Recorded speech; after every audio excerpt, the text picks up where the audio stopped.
So, you're looking into Anand Institute of Higher Technology? Well, you've come to the right place. We're going to break down everything you need to know about this college in Chengalpattu, TNEA Code 1303, especially as you gear up for admissions. Here's a quick look at what we'll cover. We'll start with the college's basic identity. Then we'll check its official accreditations. After that, we'll dive into the engineering programs. And finally, we'll get to the really important stuff: research, placements, and all the campus facilities. All right, first things first. Let's really get to know the Anand Institute of Higher Technology. What's its story and what defines it? Okay, right off the bat, one of the biggest things to know is that this is an autonomous college. Now, why does that matter? It means they have the freedom to design and update their own syllabus, which is a huge plus for keeping up with the industry. Plus, its location on Old Mahabalipuram Road puts it right in the heart of Chennai's IT corridor. So, let's get into the specifics. The college was established way back in the year 2000. It's a private, autonomous institution, and it's affiliated to Anna University, Chennai. Now, for admissions, this is key. 65% of the seats come under the government quota, filled through TNEA counseling. The college has had quite a journey. It started in 2000 with a very clear purpose: to support Chennai's growing IT industry. Over the years, it's really evolved.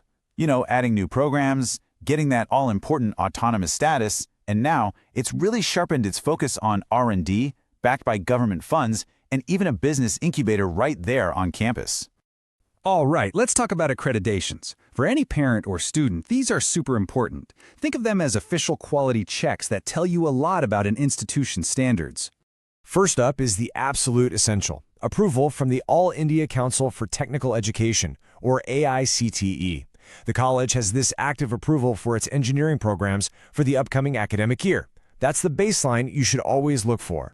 But it doesn't stop there. The college also has something called NBA accreditation.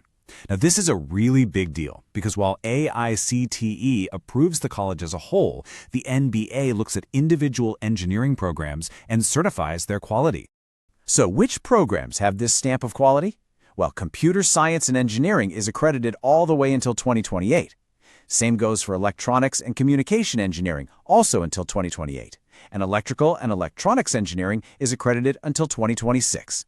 This is a very strong sign for these departments. Okay, so what can you actually study here? Let's get into the details of the engineering branches and how many seats are available for the next admissions cycle. Through TNEA counseling, the college has a total of 630 seats available for its undergraduate engineering programs. Here's a look at the full menu of options. The college offers 9 different branches. You've got the high-demand ones like artificial intelligence and data science and computer science, both with 120 seats. But you'll also find core fields like mechanical and EE, plus a few other really interesting computing specializations. And this is really interesting. The college has a clear focus on what's current in the industry.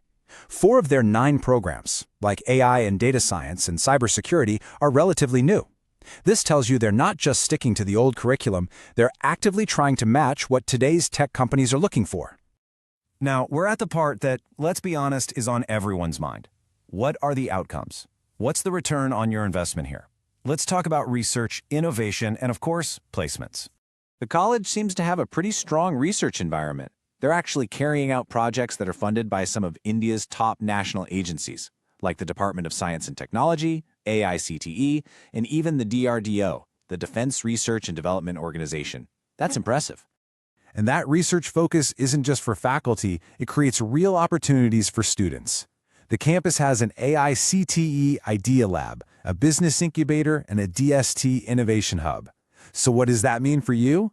These are actual places where you can work on your own projects and even turn your ideas into a startup. Now, for the big question, placements.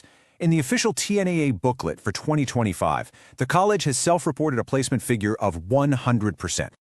And who's doing the hiring? Well, the list of recruiters is solid. You've got the major IT services giants like Wipro, Infosys, and TCS. But what's also good to see are core engineering companies like FLS Smith and Breaks India, which means there are opportunities across different engineering fields. Okay, last but definitely not least, let's look at life on campus. What are the facilities like, and what kind of support systems are in place for students? For students who need accommodation, the college does have separate, on-campus hostels for both boys and girls. The total capacity across both is about 900 students. In terms of other facilities, you have a central library with a pretty large collection, over 47,000 books, and a digital center for online resources. They've also got the essentials covered, like a health center with a doctor on campus, and even an Indian bank branch with an ATM, which is really convenient. And what about financial support? The college helps eligible students apply for various government scholarships.